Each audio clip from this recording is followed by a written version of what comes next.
Bien le bonjour à vous. Alors voici le troisième volet de cette merveilleuse aventure, sortir de la matrice.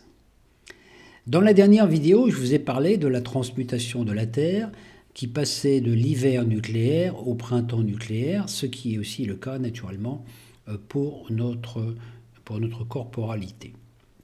Hein. Donc ces vérités donc, nous montrent que nous ne sommes pas des êtres mortels, puisqu'il existe différentes sortes de matériaux et différentes densités de matériaux, puisque tous les matériaux sont nés de la lumière. C'est de la lumière densifiée, hein, de la lumière qui sert la lumière réflectrice, qui sert de miroir à la force de vie. Hein. Lorsque nous mourons, nous ne faisons que délaisser notre partie visible, notre corps, les 5%, notre partie de Thanatos, qui n'est pas la seule que nous ayons, puisque notre conscience continue à exister, notre âme, dans une autre fréquence. Hein. Toutes ces réalités nous sont aussi accessibles par l'art. Nombreux artistes ont démontré cela, hein, des philosophes, des poètes, des artistes l'ont perçu, non pas par l'intermédiaire d'une technologie, parce qu'à l'époque, il n'y avait pas cette technologie, mais par le ressenti du cœur, par l'intérieur, par nous-mêmes. Nous avons un cerveau très complexe, le plus complexe de tous les animaux, hein, puisque nous avons, comme vous savez, plusieurs cerveaux. Nous avons le cerveau reptilien, hein, donc le cerveau limbique, et puis aussi le cerveau, le cortex. Hein. Donc, il y a un cerveau qui fonctionne uniquement avec la pensée, l'autre avec les émotions, et le cerveau reptilien qui, lui, correspond à notre matériel génétique d'origine.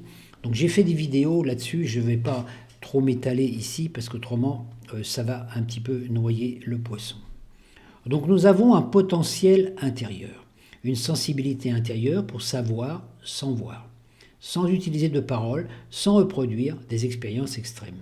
Donc nous pouvons apprendre par le voyage, par l'expérience intérieure, par le ressenti, la perception, hein, qui ne nécessite pas toujours des de vraies expériences extérieures.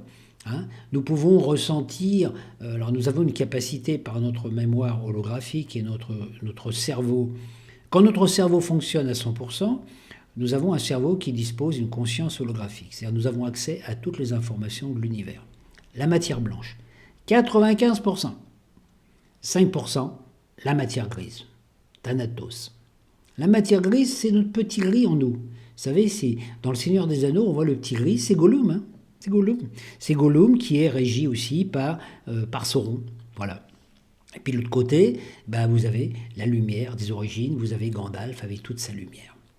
Vous voyez, donc 95% de notre cerveau est constitué de matière blanche, et notamment dans notre plexus solaire, qui est aussi un autre cerveau, nous avons que de la matière blanche. Donc la matière grise, c'est quand nous cristallisons. Donc nous avons besoin de matière grise. En vérité, 10%, pas plus.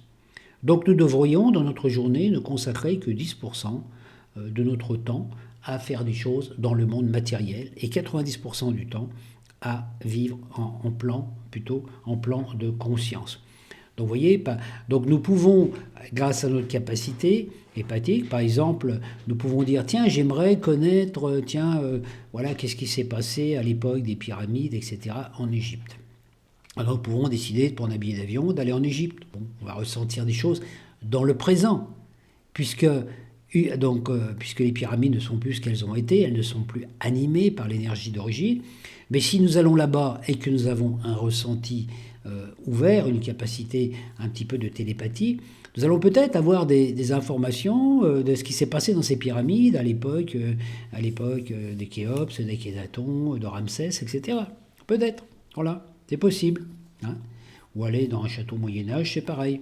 Par contre, nous pouvons aussi avoir accès à ces informations, donc ça demande un grand travail intérieur, mais nous pouvons avoir accès à ces informations simplement en y pensant. C'est-à-dire qu'au lieu de nous rentrons dans le chakra du cœur, et au lieu de nous rendre dans les pyramides d'Égypte, par l'intermédiaire du chakra du cœur, nous sommes au centre de l'univers, nous recréons cette réalité qui existait à une certaine époque, dans notre présent. Donc au lieu d'aller nous rendre dans les pyramides à cette époque de l'espace-temps, nous allons chercher dans notre mémoire holographique l'expérience, et c'est comme si nous avions un film à l'intérieur de nous. Tiens, à l'époque de Ramsès, ça se passait comme ça. Donc on pourrait connaître des choses qui existent, qui ont existé, hein, sans avoir à bouger de notre chaise là où nous sommes. C'est le voyage gratuit, le voyage par l'énergie libre, le voyage de la conscience. C'est ce que font certaines personnes, médiums aussi, qui apportent des informations sur ce qui s'est passé dans l'humanité à certaines époques du temps. Donc nous pouvons apprendre beaucoup par cette expérience intérieure. Notre soleil intérieur se manifeste aussi avec 3 foyers dans notre corps. Nous avons donc une connexion ici avec notre cerveau et puis notre glande pinéale et pituitaire, connexion avec le soleil central de la galaxie, et puis les 12 constellations, la couronne d'étoiles, premier foyer de vie, du soleil. Deuxième foyer, donc ça c'est en relation avec l'esprit. Deuxième foyer au niveau du cœur, où là nous sommes en contact avec le soleil visible du logos et les planètes qui sont représentées par tous nos organes. Jupiter qui représente le foie, Saturne la vésicule biliaire, voilà, etc. Voilà. Et puis vous avez un troisième soleil qui est lui localisé dans le centre Hara, par lequel justement là où se situe votre cordon ombilical quand vous êtes au moment de votre conception. Et ce soleil central Hara est lié à ce soleil de l'intraterre. Quand votre centre solaire intérieur du centre Hara est connecté à l'énergie de l'intraterre, vous êtes en connexion avec tout ce qui se passe dans les mondes invisibles de l'intraterre. Tous ces êtres qui y demeurent, les êtres intemporels, le petit peuple aussi, les fées, les lutins, les dévas, les crânes de cristal, les êtres, tous les êtres qui ont émigré dans l'intraterre et qui œuvrent dans des cités invisibles, dans d'autres dimensions au niveau de l'intraterre. Vous avez, donc quand vos 3 centres sont reliés, celui-là à l'esprit, celui-là lié à votre âme et le troisième à votre corps, âme, esprit, vous avez une connexion directe. Vous êtes dans un corps de 3e dimension, mais vous êtes en connexion non seulement avec la 5e dimension, c'est-à-dire l'invisible, mais toutes les autres dimensions.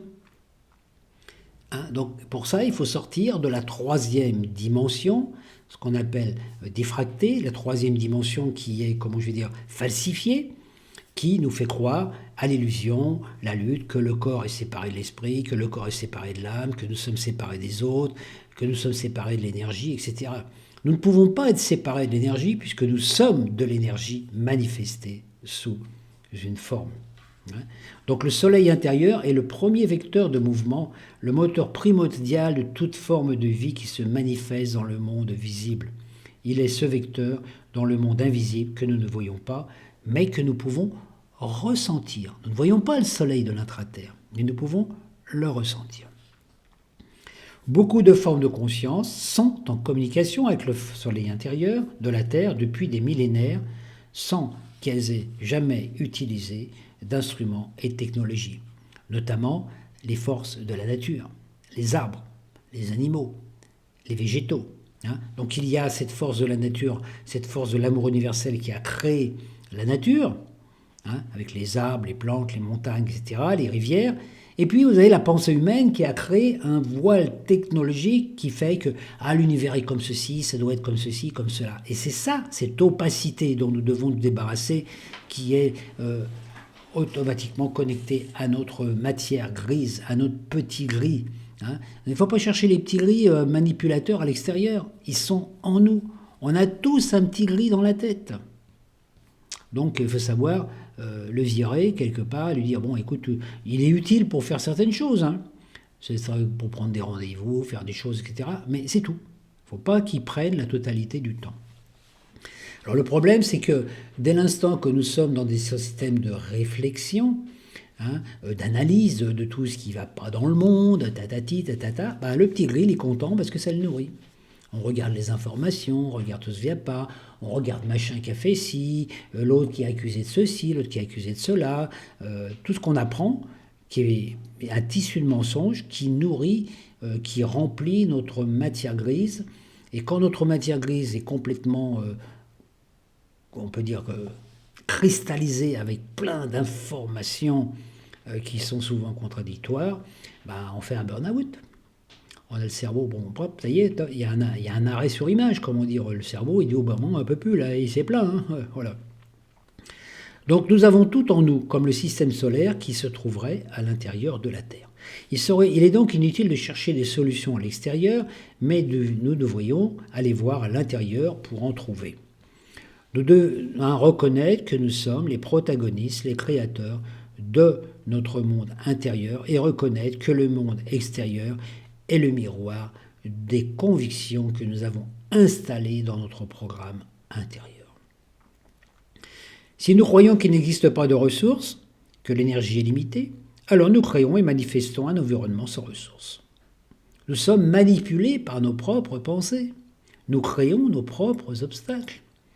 Mais si nous pouvons reconnaître que nous possédons d'innombrables ressources et que nous pouvons les utiliser comme énergie protagoniste, nous pouvons créer une nouvelle impulsion. Si nous acceptons de devenir des créateurs responsables de notre réalité, nous pourrons créer un monde extraordinaire, que l'on pourrait appeler aujourd'hui une utopie, un monde sans violence, un monde où il y a l'énergie libre, un monde où il n'y a plus de pauvreté, plus de guerre, plus de violence, plus de division, un monde où chacun est différent, où chacun est unique et où chacun peut ainsi apporter quelque chose de novateur aux autres, puisque nous sommes créateurs, donc nous pouvons un monde qui est riche en informations. L'ensemble de toutes les ressources existent en nous. Elles existent toujours dans les hommes, les fleurs, les arbres et les fleurs, puisque tout est énergie. Mais le monde matériel n'est pas tout et que nous devions trouver l'équilibre entre notre conscience et le savoir. Pour exprimer cet équilibre dans les deux mondes. Voilà. Donc on dit, dans notre monde, on dit qu'il existe l'enfer, voilà. Et sortir de cet enfer, parce que l'enfer, c'est justement l'enfermement dans la matière grise, le Seigneur des Anneaux. Vous voyez, ce qui nous enferme dans... Nous vivons... Quand vous prenez, par exemple, des êtres humains, vous prenez une pièce, disons, une pièce de 30 mètres carrés. Vous mettez 3-4 êtres humains là-dedans, puis vous mettez un peu de musique. Les êtres humains vont danser, la valse et tout. Là, vous voyez, ces valses en rond, par exemple, quand la valse, ça crée de l'énergie. C'est pour ça que quand vous dansez, les danses à deux, les danses en couple, ça crée de l'énergie. On retrouve un principe universel. Si dans cette même pièce, vous mettez 300 personnes, que vous mettez une musique cacophonique, avec des spots lumineux, vous savez, les machins là, qui font mal aux yeux, etc. Qu'est-ce que vous avez ?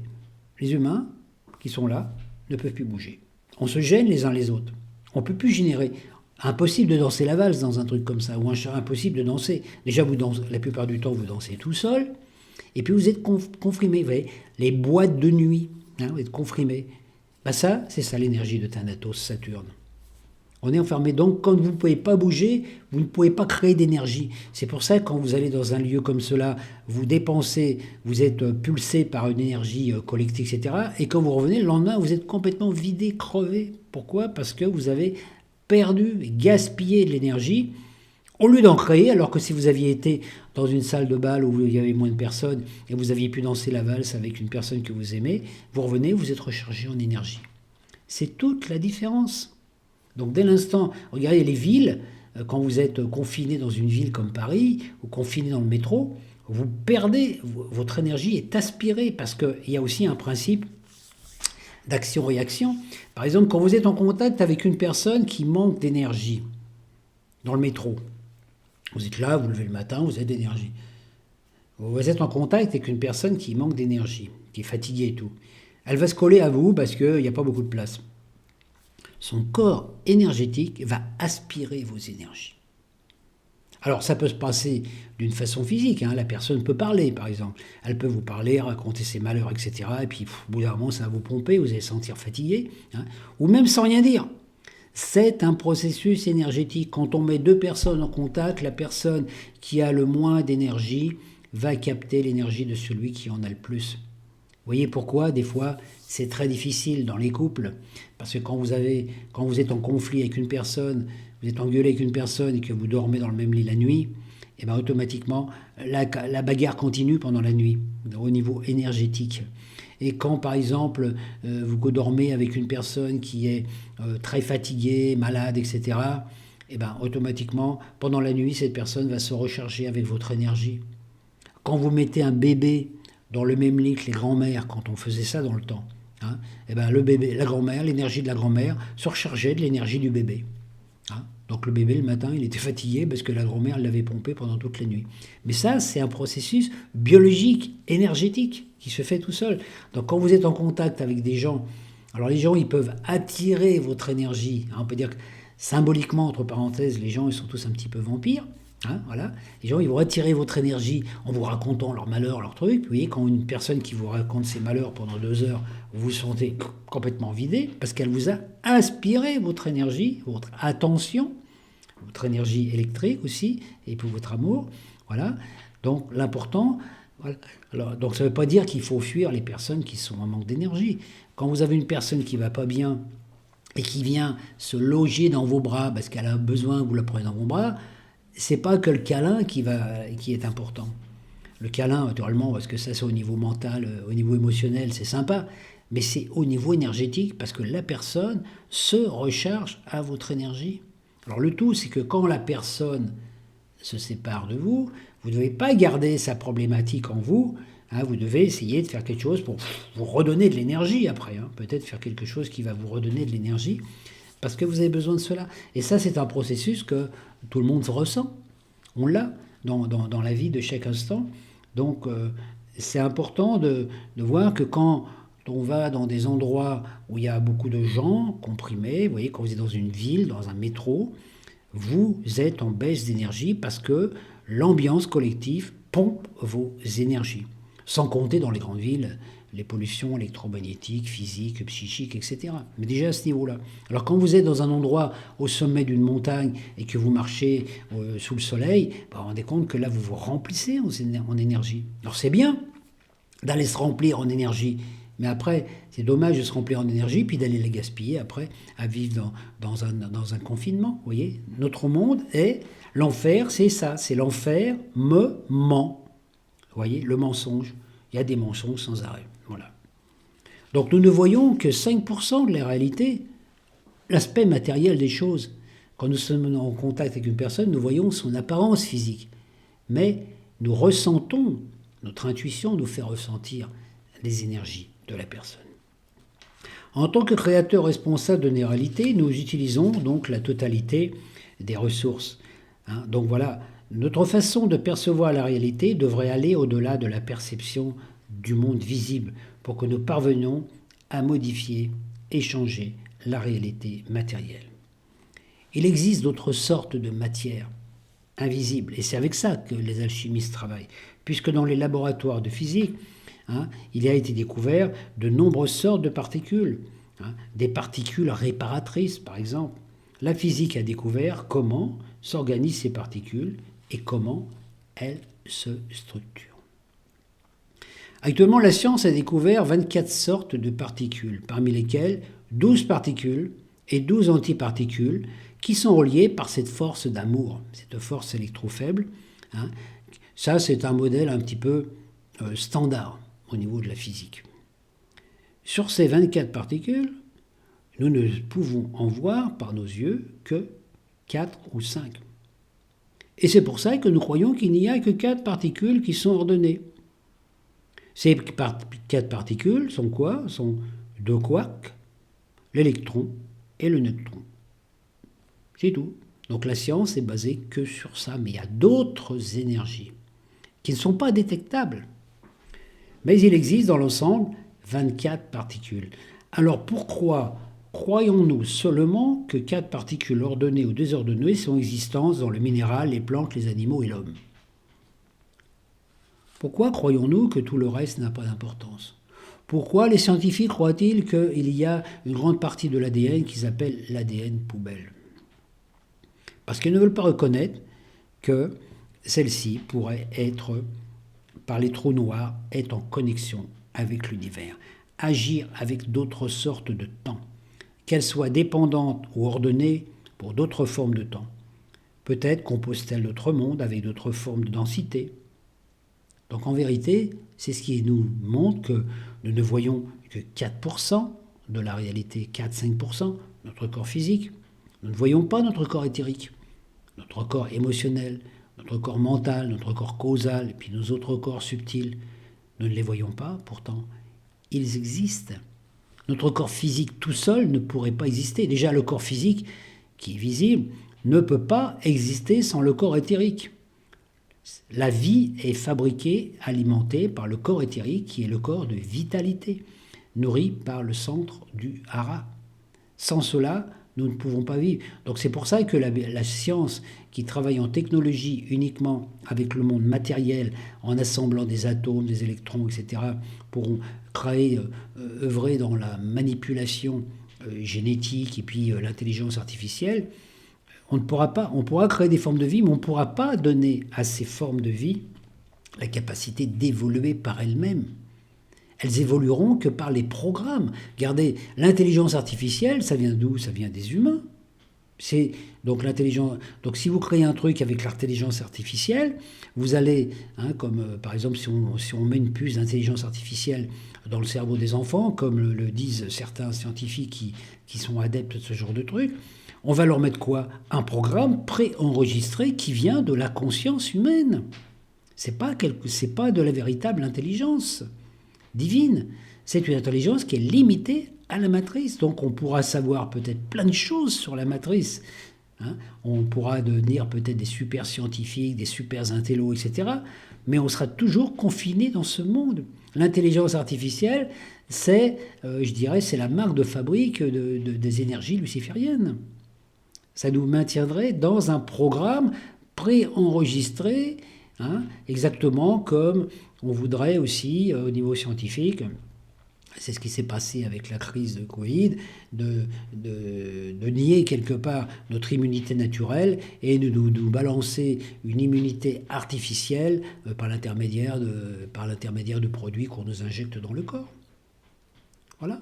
Le but, c'est ça, c'est parce que si vous avez une immunité qui n'est plus naturelle, qui est artificielle, vous allez être obligé d'aller au pharmacien acheter votre remède, etc. Vous n'êtes plus libre.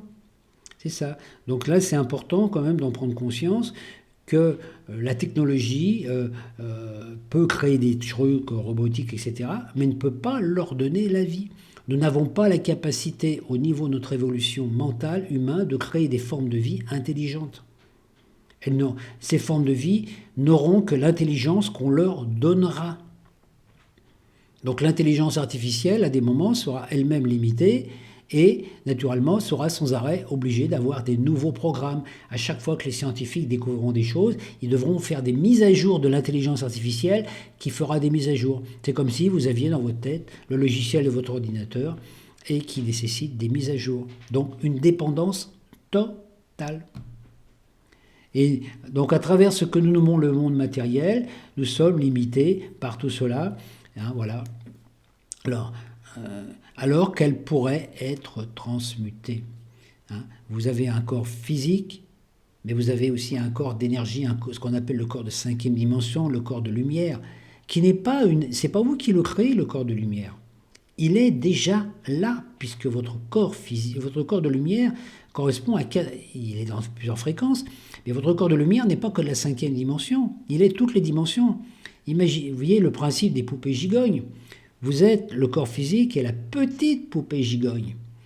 Et vous avez toutes ces autres poupées, et la plus grande poupée gigogne qui contient toutes les autres, c'est ça, votre corps de lumière. Votre corps physique est totalement intégré dans votre corps de lumière. À chacune de vos cellules est en contact avec votre corps de lumière là où vous êtes. C'est invisible, mais c'est là. Et dès que vous portez attention à ça, vous accélérez le processus de réunification et de ressenti. Voilà. Et c'est ce qui provoque la résurrection, la transmutation dans le corps. C'est tout le principe, justement, de l'alchimie. voyez, donc, ce qui détermine cette transmutation, cette résurrection de la vie, vaincre la souffrance, c'est tout ce que le Christ nous avait parlé par le Maître Jésus. Hein. Il n'a jamais prétendu qu'il fallait vaincre l'esprit malin. Il parlait concrètement de la résurrection du corps de l'homme, et il en a fait l'expérience. Hein. Il disait aussi que nous sommes le sel de la terre, le cristal minéral. Hein. Il faut faire des efforts, y porter attention, mais cela est possible. Donc les temps actuels sont plus favorables à cette mutation que par le passé, parce que cette mutation se réalise sur toutes les couches de la Terre, surtout depuis 2012, c'est-à-dire dans tout notre univers, et qu'elle change la matière. C'est un processus qu'on appelle la fusion nucléaire froide. L'énergie nucléaire froide, qui est l'énergie nucléaire faible, est une énergie qui n'est pas polluante pour le corps, mais qui est régénératrice. Contrairement à l'utilisation de l'énergie nucléaire chaude par friction, qui est utilisée naturellement dans toutes les centrales atomiques, qui elle est destructrice pour le corps. Donc cette force nucléaire froide qui vient donc dans l'éros est la résurrection, telle qu'elle est décrite dans la Bible aussi. La vérité, c'est que nous sommes donc libres de décider ou non de notre propre transmutation, d'accompagner la transmutation de l'univers qui, en définitive, est celle de la Terre. Nous sommes libres d'y participer ou de ne pas y participer. Nous pouvons dire « Ah, je ne veux pas y participer, je veux rester attaché à mes anciennes croyances, à ma sécurité matérielle. » Nous sommes libres de choisir. Cela s'appelle le libre arbitre. Lorsque nous choisissons, tout commence à se modifier et nous pouvons y participer. Il suffit d'être. Je vous dis à très bientôt dans le volet suivant de ce partage.